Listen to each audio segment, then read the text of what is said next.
Good morning. Welcome to Books at the Bottom of the Stairs. My name's Lorene. Thank you for coming back, and if you're new, ta-da-ta-da, you're gonna have fun. It's been a crazy 2 weeks. I didn't post a vlog last week because I was in Toronto. Look, it was a nutsy week, and as a consequence, I just couldn't figure out how to upload the vlog. I'm sure that somebody could have sat down and showed it to me, but my head was just kind of a whirlwind on a stick. And so the big news from your point of view, I suppose, is we lost our cat Taz. He died about 4 days ago, and I'm going to include some pictures just kind of randomly as I edit of my favorite pictures of Taz. And he was our sort of foster palliative cat that we had rescued from the SPCA, the Society for the Prevention of Cruelty to Animals, if you're from a different country. And he had thyroid problems, and he was weighing around 9 pounds when he came to us. And he was a very long Maine Coon cat, and partial Maine Coon. And he was just the sweetest guy. He had almost no noises. He hardly ever meowed, but he would love to lie on your chest and just purr. And so his paws would be kind of up around here, and his tail would be down around your ankles somewhere. And by the end of his life with us, he had convinced my husband, who's on sabbatical, that they both needed 2 naps a day, one mid-morning and one sort of like early afternoon, I guess. And so the two of them would go up for about 10 minutes or so, and Taz would purr, and then he'd settle down on the bed beside Steve, and Steve would get back up. And he always greeted people at the front door. He was we had a friend coming over for music for all these months, and Taz liked to sit on his guitar case. So, and he hated pigeons. He just despised pigeons. And he would sit there's a couple spots where he would sit and just really give those pigeons heck. Yeah, he was a great cat. I really enjoyed him. We're very sad to lose him. And yeah, so you won't see his big tail swishing past. So that's a little bit of sad news. There's other news, but it really has been a crazy 10 days. And well, I guess some of you might want to know the other cat that they were bonded with seems to be doing okay. She sleeps an awful lot through the day anyway. She's older. She's about 14 years old, and never had a high energy level. So I think she's figured out he's gone. I think he sort of had a different odor to him before he died. And so she knew it was Taz, but something was wrong. So I think she's kind of figured it out. But it hasn't interrupted her sleeping pattern. I think it may have interrupted her eating pattern, because I think she nibbled off his plate from time to time. But she's still holding her weight, and she seems to be in good nick. So yeah, that's our kind of crazy, sad news. So what happened in the meantime is I was in Toronto looking after my mom, and there was an issue with Steve's dad who had just passed away, which is, like all these 3 things combined just made for a fair amount of insanity, plus traveling, and in both directions, snowstorms. So I think on the way home, what should have been about a 6-hour door-to-door trip turned out to be about a 12-hour trip door-to-door. And that was kind of lucky, because they were going to redirect me back to Toronto to get onto the flight that they had canceled, because there were a lot of seats on the canceled plane. Okay, that's how you run an airline. So we came home, we dealt with poor little Taz, and we got the information that the power was going to be cut off for repairs to the neighborhood. So Saturday and Sunday we were going to have no power. And we like to go to Lunenburg in the summer. That's like an annual trip for us, and we like to buy books. And we thought, well, this winter, why don't we do something similar? But because of all the things that were happening with Steve's dad, we didn't make it to Lunenburg. And so we thought, okay, this weekend, why don't we go to Lunenburg? So we went into 2 bookstores, and yeah, I made up for all the books I didn't buy in August. So I'll show you Steve's books first, because he likes to go into this one called Lunenburg Bound. and that is a combination of new books and used books. And they also have a very nice category of nautical books, either new or used. And so Steve said that there was quite a bit that was gone. The shelves were fairly open. But he picked up Schooner Master, a portrait of David Stevens by Peter Carnahan. So this is a gentleman who did a lot of designs on those kind of boats with sails. Lots of boats have sails. Apparently they all have individual kind of names. And someone who cares can figure it out. All right, E.E. Middleton wrote The Cruise of the Kate. And this is I guess, sort of a biography in a way.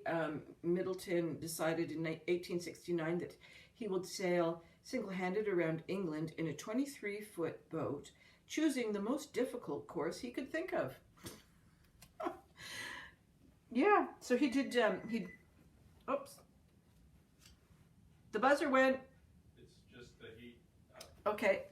So he did what was inland camping, I guess, because I can't remember the reason why.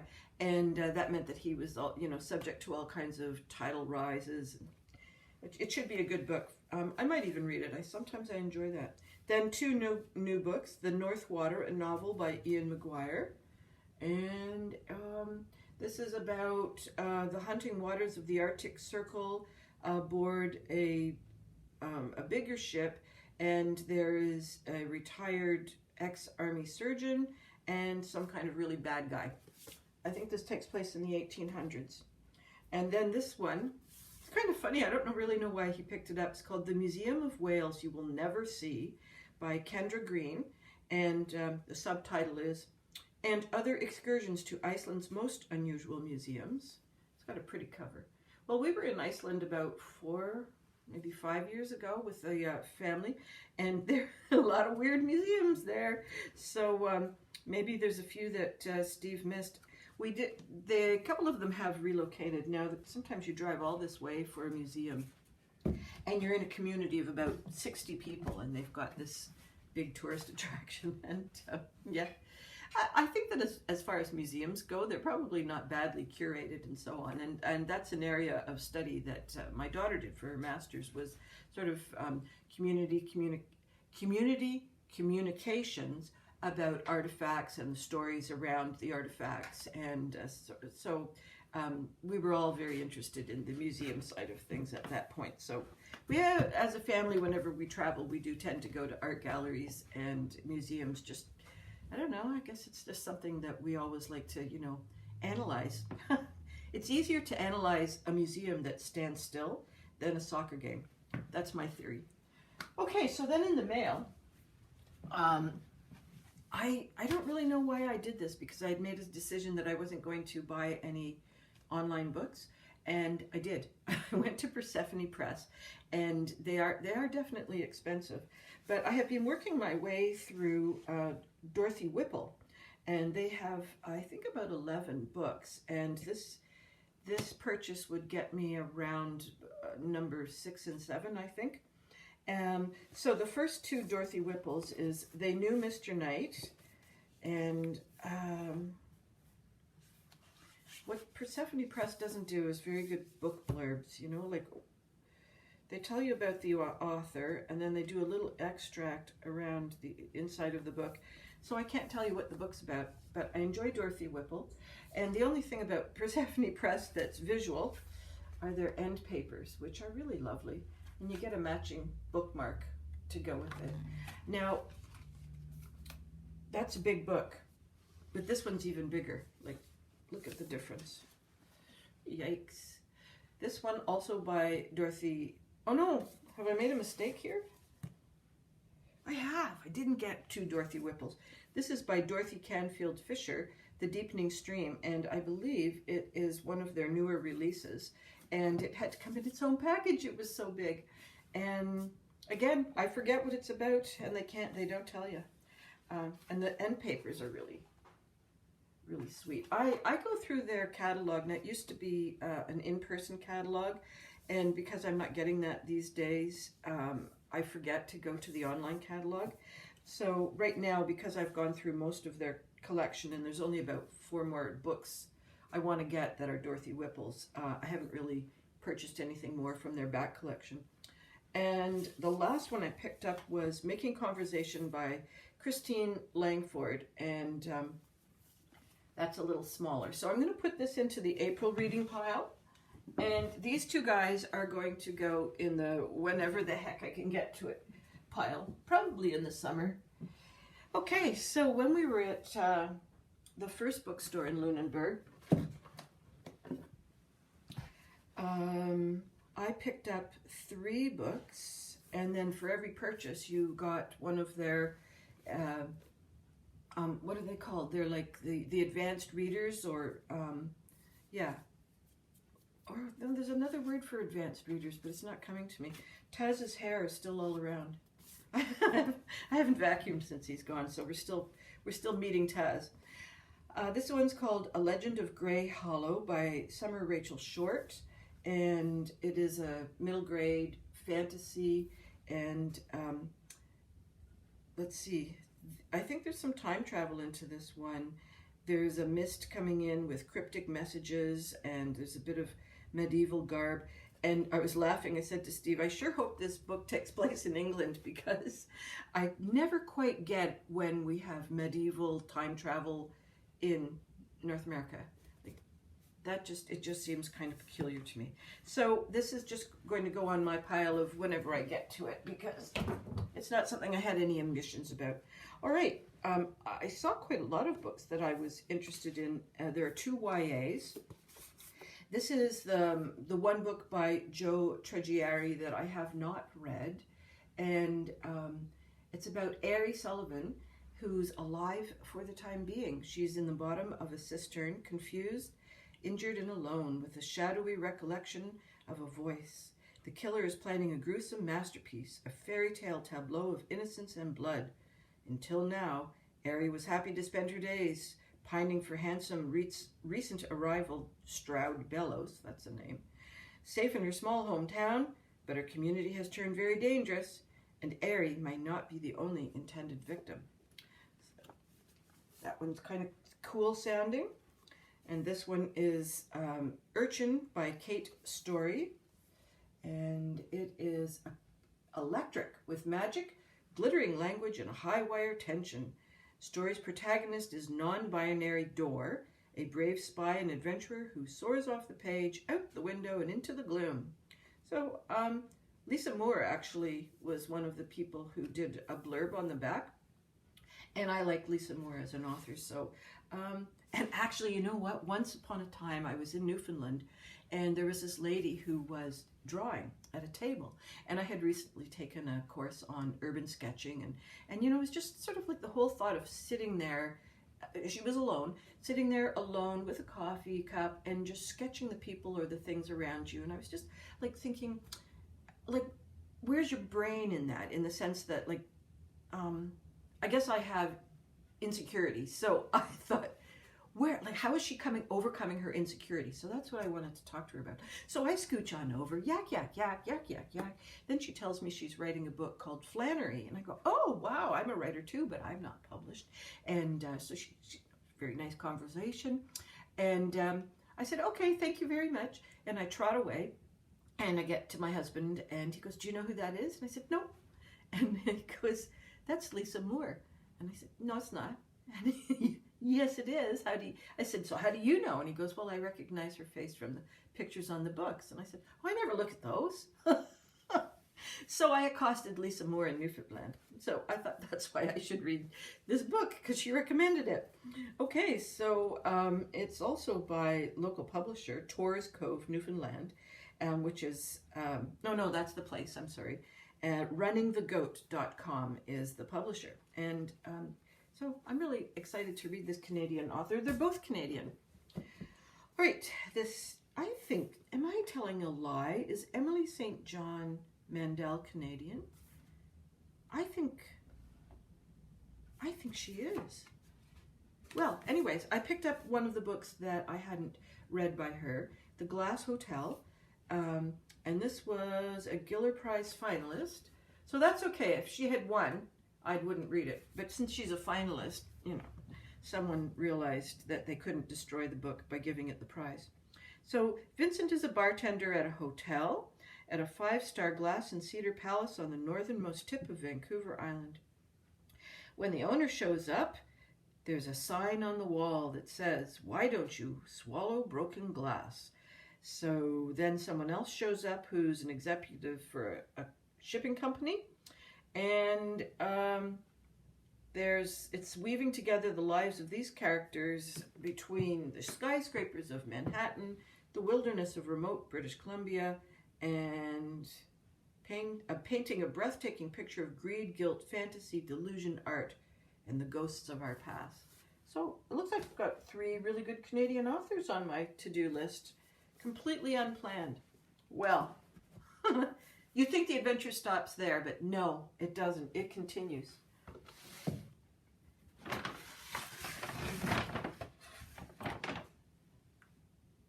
Okay, there was more adventure, and it was today. Today's adventure. Well, okay, I shouldn't be confused. I should just stick with the other, like the old adventure before I come to the new adventure. Okay. So, back in Lunenburg Bound, as you come across the room, there's a table underneath the window, and he's got sort of a selection of just eclectic stuff, and sometimes it's not necessarily like a focus group. Like you go a little further in, and there's one for Indigenous authors, and a little further in, and there's one for Black authors or Black lives, and then there's sort of rare books and special editions, and then on one section it's all new, and in the back side section it's all used, and it's really nicely curated. I mean, you can always I just never get to the used section because there's always something in the new section, and quite often he brings in the stuff that's new that isn't the top 10. So if I want the sort of most recent best stuff, there's a bookstore in town, Bookmark, that I like to go to, but he's got the more eccentric stuff. So as I came into the table, I picked up 2 books that are completely out of my normal range of picking things up. I mean, it's not that I don't like these kinds of books. I just tend to be more greedy on the fiction side. So this is nonfiction by Lola Olafemi, Disrupting Power, Feminism Interrupted. And it's by a British publisher called OutspokenBooks.com. So this is reclaims feminism from consumerism by exploring state violence against women, reproductive justice, and gendered liberation for justice. So I thought, you know what, my feminism's kind of back in the 70s and 80s. Every once in a while something's come along where I've had to rethink something and then kind of, hold it up against the light of where I was in the 70s and the 80s.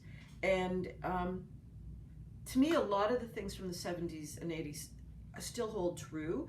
I'm not 100% convinced that we have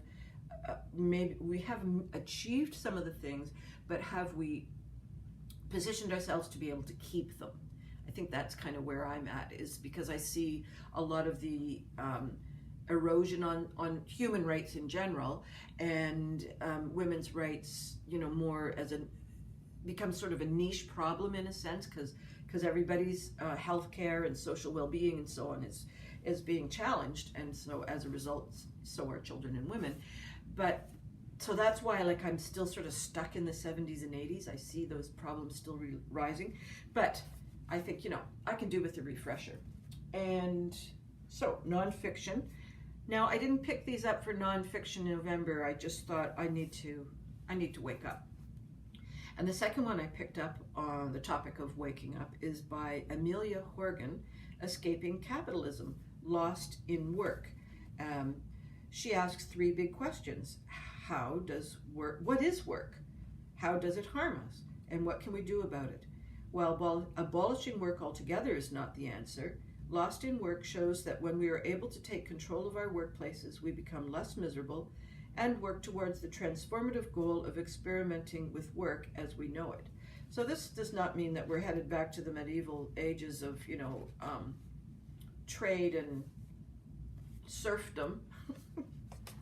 But I don't know what it is we are headed towards, because this is a bit of a hot topic around our dinner table, because everybody makes comments about, this is where capitalism leads us to, and these are the problems with capitalism. But, we're not really talking about what are the alternatives.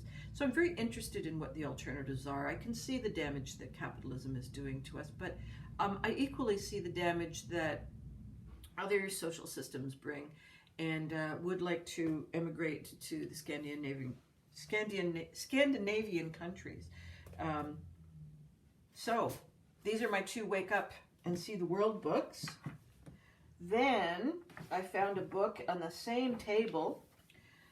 Now, I'm not sure why I did this, because it's one of the things I really dislike in a book. It's I love nature writing, and there's a new trend, nature writing memoir. Not my favorite combination at all. But I decided to take a test dive into Melissa Harrison, The Stubborn Light of Things, a Nature Diary. And the truth is, I couldn't get past the cover. This cover is so beautiful. Now this is something you can take this little guy off, and then you still have just a beautiful book, and it rotates around. I mean, that's just so hard to pass by. And I couldn't. And then I thought to myself, like, why should I? It's been a long time since I have bought books, completely forgetting that I had purchased the Persephone books. So, really, we can rationalize ourselves into just about anything if you don't have the Visa bill in your hand. Maybe that's why it's good that Visa isn't on paper. I don't know. So, anyhow, it's a memoir, and this lady was in a city somewhere in England, and just noticing that she had no connection to nature at all, and just starting to open up her eyes to the possibilities of urban nature, and adopted a dog, and for whatever reasons, I'll find out, she moves to the area of rural Suffolk, and there her nature writing increases, and she wrote for a column called The Nature Notebook in the Times. So I'm hoping it's not going to be too me, and I do love good nature writing, so we'll see what happens. I guess that's another nonfiction, isn't it? Wow. Then I saw something that I thought my sister might like, and this is out of my comfort level too, because I don't usually get sort of self-helpy, self-awareness kind of books.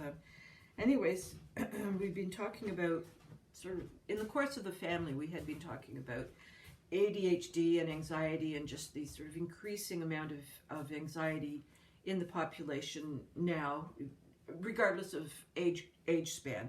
It just seems to be endemic throughout all age groups. And so this is called Enchantment, Awakening Wonder in an Anxious Age by Catherine May. She's a New York Times bestseller for the author of Wintering, which I think I have over in the kitchen. So I have no idea what we're going to get. It's kind of to awake our innate sense of wonder and awe, to sort of confront our feelings of being overwhelmed as the world rushes to reopen. So the restorative properties of the natural world, I think, is kind of its time. I don't know how well it will last, because it is post-pandemic. Is she jumping on the bandwagon? And I guess we'll find out. But I was thinking about it with respect to the anxious age, and just, what can we do to alleviate anxiety? And it can't all be breathing. It's great to be able to sit and kind of meditate and just try and think our way through breathing throughout of an anxiety event. But what do you do when the trigger is coming? Or, as I've been feeling this week, the trigger is like 4 or 5 days in the past, but I'm still feeling pretty unsettled from the last few, about 20 days? The last 20 days of being... So, then, this one, I will have to look underneath in my notes in my books. I believe Red-Headed Reading recommended this book, and I was thinking about it for Nonfiction November. It's called The Secret Lives of Stones, Lapidarium. It's written by Hetty Judah. Now, that's also a really swift cover. I really love it. So it has to go back with earliest scientists and using minerals in the quest for the mythic stone that would prolong human life. And through the realms of art, myth, geology, philosophy, and power, the story of humanity can be told through the minerals and materials that have allowed us to evolve and create. So it goes through a whole piles of different kinds of stones, and they've been subgrouped into stones and power, sacred stones, stones and stories, stones and technology, shapes in stones, and then living stones. So, for instance, coral. Yeah. Okay, last book. And this one's not so surprising in a way, although I am fearful that it is another memoir nature book, but we'll see. The New Science of Plant Intelligence, Planta Sapiens by Paco Calvo with Natalie Lawrence.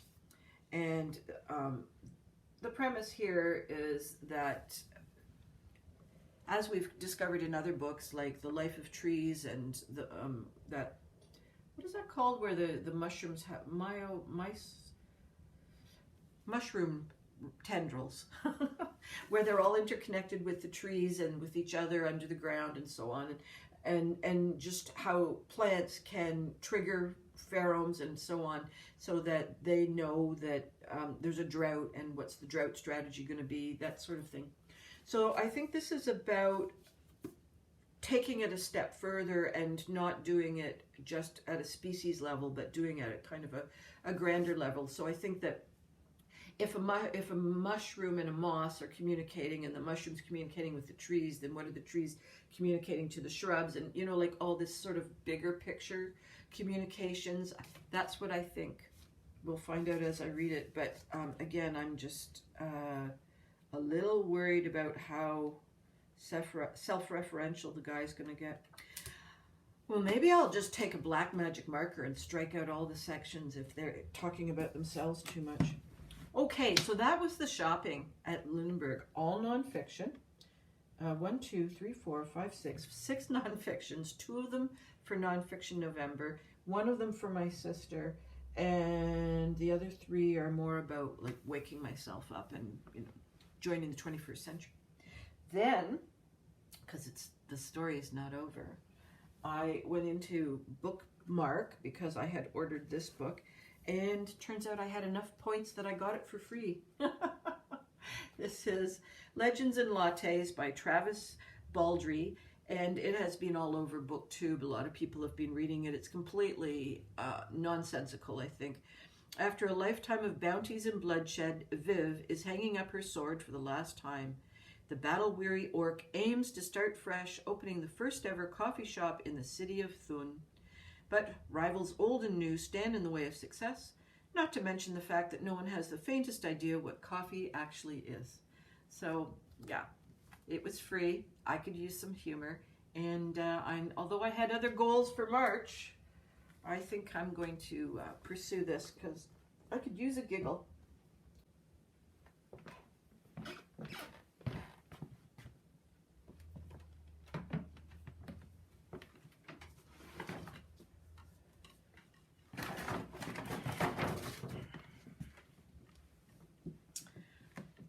Oh my goodness, I turned off everything and then I looked down and realized I had more show and tell. They're not book related. There's a nice little book, there's a nice little wool shop there called I think it's called The Mariner's Daughter. And I went in with an intention. I have a hat that's in the other side. I should have brought it with me. But I wanted to have some mittens to go with it. And the hat that I purchased or my sister knit for me, and I wanted to knit some socks. No, I didn't. I wanted to knit some mittens. And so I found some Lopi, and I'm going to blend it with a little bit of mohair to give it a bit more of a sort of a pink vibe, because the hat is just, it's sort of yellow with a bit of a pink tone to it. And so that was all I wanted to do. Well, I guess, you know, the Visa card was just going, I'm not done yet. It was all the Visa card's fault. I was so pressured by my Visa card, you know, peer pressured. And so I ended up talking to her about socks. And I liked, Steve's socks are starting to wear out, but they're more the everyday socks. And she really only had this brand, which I don't think he's going to love. It's called Botter Ilyus Moden from Oslo, and it has a huge amount of polyamide and polyacrylic and a little bit of wool. So his feet generally don't like a synthetic, but this is a thicker yarn, so I thought it might be, I really don't think he's going to like it. But anyways, she said, I'll give you one free and you buy the other one. I'm trying to get rid of this color. So I don't know, maybe I'll knit them up and maybe my son will like them, or maybe I'll gift them to somebody whose feet aren't so sensitive to acrylic. But it's a pretty color, and she salesmaned me into it. Then there was a sweater that I really liked. It's just a little tank top. It's got a low collar, you know, this sort of vesty thing, and it was in a white, but I don't like wearing white, and I just felt that I needed blue, and so I picked up 2 skeins, and this is called Wool Local. It's from Britain, and it is a bunch of heritage wools, native sheep breeds, and blended with blue-faced Leicester. So those of you who like to knit, this is the Erica Knight brand, and it's kind of soft. It has a little bit of coarseness to it, but it has a bit of a bloom as well, and the colors were more muted. I liked that this was kind of a denim-y, blue jeany color. Oh, because the other thing I did in Toronto is, oh, can you see this? Can you see this? Oh, I bought a pair of jeans and socks. Oh my God, I'm so happy. I've been waiting for almost close to 3 years for a new pair of jeans, but I haven't been going into the malls. Okay, and then the last thing, I had a basket, but 3 cats ago, the basket was sat on and mushed up and everything, and the whole bottom kind of cracked out of it. So I haven't really had a knitting basket. So I picked this baby up, and it's got leather handles. I thought for a minute it was hockey tape, but it's leather, and it's fairly generous. So I can put in more than one project. Lately I've just been putting in my projects into little containers, plastic bags and stuff like that. And this means that I can just have a collection, because the kitty cat we have now does not like sitting in baskets. She's not a normal cat. So I can put my wool in here and not have to worry about kitty cats getting into it. So now it's time for me to say goodbye, and I hope all your reading and knitting dreams continue to come true, and I'll see you next time. Bye-bye.